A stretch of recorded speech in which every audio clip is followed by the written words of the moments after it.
Space is always something mysterious and alluring, but it's also a great risk, danger, and difficulty. Sometimes the mission doesn't go according to plan and the astronauts are in real danger. And sometimes they encounter mysterious objects and phenomena that cannot be unequivocally explained. This is Infinity, and in this episode, you'll find out what scary things astronauts have seen in outer space. Chris Hadfield is Canada's first spacewalker and the only Canadian citizen to have been on the Russian space station Mir. During his first spacewalk in 2001, Chris felt a severe irritation in his left eye.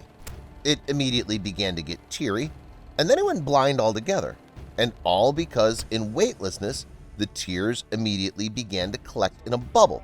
The Canadian astronaut began to think quickly about what he should do next. He decided that's why we have two eyes and continued working. But tears don't flow without gravity, so a ball of some kind of fluid, growing in size and mixing with the tear fluid in the eye, moved to the bridge of the astronaut's nose, tightening the other eye due to surface tension.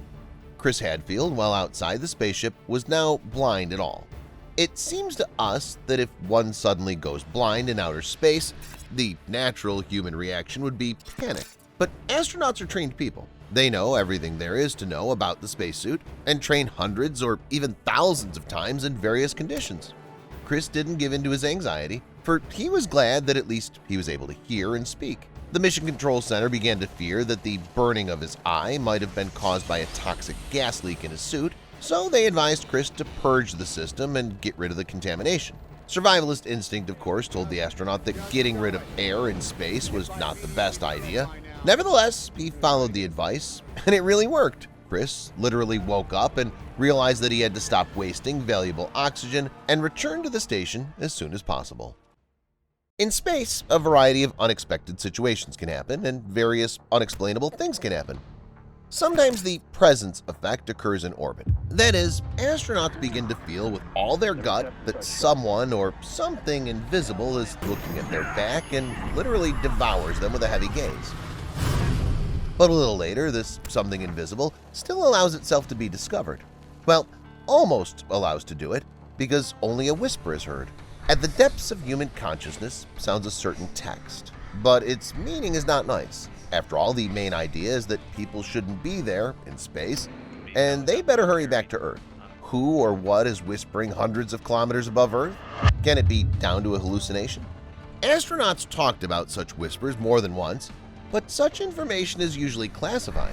Some even suggested that they heard whisper by an alien mind, a representative of an alien civilization. It's likely that such mind used and continues to use hypnosis, as it intends to expel humanity from space mastered by itself.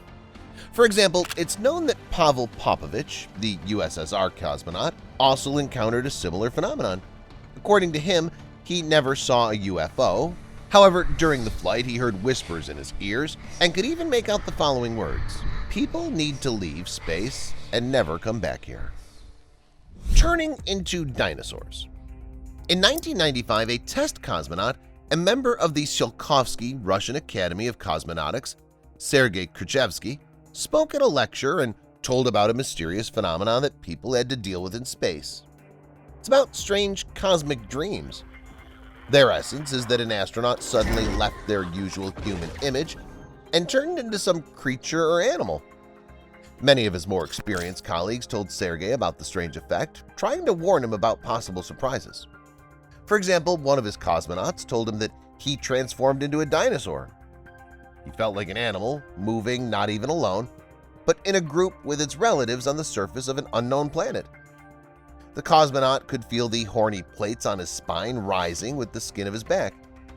Moreover, he could see his paws, the webbing between his toes, the scales, the huge claws, and hear his own scream.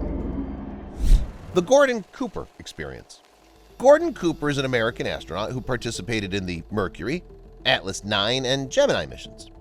He was the last American to be sent into space alone. According to Cooper, he's seen UFOs in space more than once. The first encounter was in 1951. While flying with the Air Force, he and the other pilots witnessed a huge armada of UFOs. The armada was flying at a very high altitude. 12 years later, on May 15, 1963, the Mercury Atlas 9 spacecraft was launched by an Atlas launch vehicle. Gordon spent more than 32 hours in space and orbited Earth 22 times during that mission. During his final 20-second orbit, the astronaut suddenly noticed a green glowing object. It was approaching the Mercury Atlas capsule at high speed.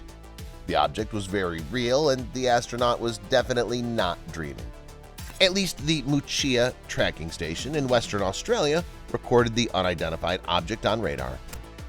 Cooper reported the incident, but after landing, he was not allowed to talk about the object.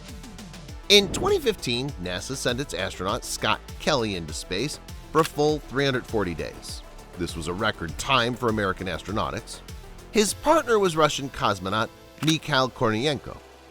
During the allotted time, the astronauts flew around the Earth more than 5,000 times and were able to admire hundreds of sunrises and sunsets. While aboard the International Space Station, they had enough time and angles to take plenty of truly beautiful photographs. Scott Kelly regularly posted what he captured on camera on Twitter. During his 233rd day on the ISS, Kelly captured southern India at night and posted a post to the internet. However, people immediately noticed some extra thing in the upper right corner of the photo. UFOologists and enthusiasts looking for extraterrestrial civilizations were left thrilled. What was it? Was Scott Kelly trying to hint at the existence of aliens? Or did an antenna or something similar just pop into the frame? Almost 57 years ago, on March 18, 1965, the historic spaceflight took place. It was a momentous day for the USSR, the triumph of national cosmonautics. The heroes of the event were Alexei Leonov and Pavel Belyaev. Alexei Leonov was the first man in the world to walk in space. So the Voskhod 2 spaceship took off from the Baikonur Cosmodrome on March 18th at 10 a.m. Moscow time. Everything went well, so immediately after the spacecraft entered orbit, the cosmonauts began to prepare for the main part of the mission. 11 hours, 34 minutes, 51 seconds passed, and the manned spacewalk finally took place. Leonov was left alone with space. The picture of the cosmic abyss, he later recalled, amazed and fascinated him. The Soviet cosmonaut made 5 waste and approaches from the airlock. After completing his tasks, Leonov was given the command to return. Nevertheless, even such an important event in history was not without contingencies that could have led to real tragedy. It turned out that getting out of the ship was easier than getting back in. Because of the difference in pressure, the astronaut's spacesuit was badly inflated and lost flexibility, and the astronaut's gloves were also inflated. Leonov couldn't return to the airlock because the diameter of the hatch was critically small. In spite of numerous preliminary tests, such a situation was not worked out on the ground. It simply couldn't be allowed. The situation was already critical. The suit was running out of oxygen. Then Leonov decided to act on his own at his own risk. He decided to depressurize the spacesuit to the emergency pressure.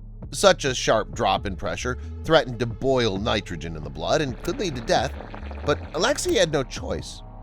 After an emergency weight loss, he began to squeeze back, but he did it not with his legs, as required by the regulations, but with his head. Inside, he had to turn around. The nervous and physical exertion that it took, the astronaut's temperature and blood pressure rose, and tachycardia began. The total duration of the spacewalk was 23 minutes and 41 seconds, 12 minutes and 9 seconds of which Leonov spent outside the airlock in open space. The total duration of Voskhod 2 flight was 26 hours and 2 minutes. During return to Earth, abnormal situations continued. For example, the automatic orientation system failed. The crew was commanded to land the ship in manual mode. Leonov and Belyaev landed in a deep, snow-covered forest in Perm-Krai. The Mission Control Center didn't know anything about the cosmonauts for 4 hours. Soon they were found, but because of the deep snow, they were evacuated only 2 days later. That's all, guys. Would you like to go into space? Let me know in the comments. Thanks for watching, and see you later.